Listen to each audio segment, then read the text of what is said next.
Nouveau bras de fer commercial entre les États-Unis et le Canada. Le président américain menace maintenant de bloquer l'ouverture d'un pont qui relie le Michigan à l'Ontario.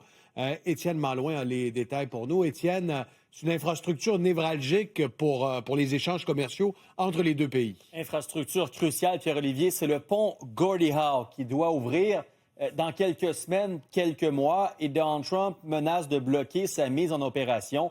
Vous voyez, pour vous situer sur cette carte, le pont Gordie Howe va relier donc les échanges commerciaux entre Détroit, qui se trouve au Michigan, et Windsor, en Ontario, et viendra remplacer le pont Ambassador, qui est en fonction depuis 1929. On parle d'échanges commerciaux majeurs entre les deux pays. Pierre-Olivier, plus de 300 millions de dollars de marchandises d'échanges entre les deux, entre les États-Unis et le Canada. C'est le quart des échanges commerciaux entre le Canada et les États-Unis. C'est un projet majeur de plus de 6 milliards de dollars payé à 100 par le gouvernement canadien. Et ce soir, Donald Trump voyait un extrait d'un long message qu'il a publié sur Truth et menace donc de bloquer la mise en opération de ce nouveau pont, du pont Gordie Howe, et veut entamer des négociations jusqu'au moment où les États-Unis obtiendront leur part donc des profits.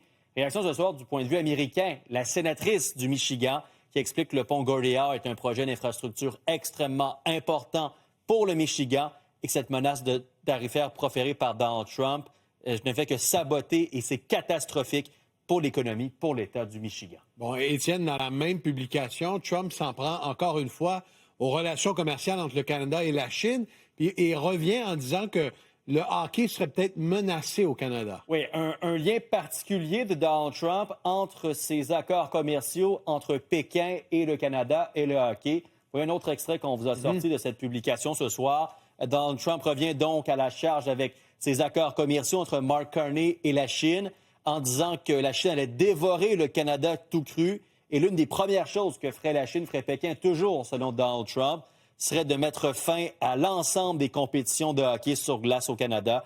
Également, d'éliminer définitivement la Coupe Stanley. Pourquoi Donald Trump fait ce lien entre les échanges commerciaux entre la Chine, le Canada et la Coupe Stanley? Seul lui a la réponse à cette question ce soir. Absolument. Merci, Étienne. Bonne soirée.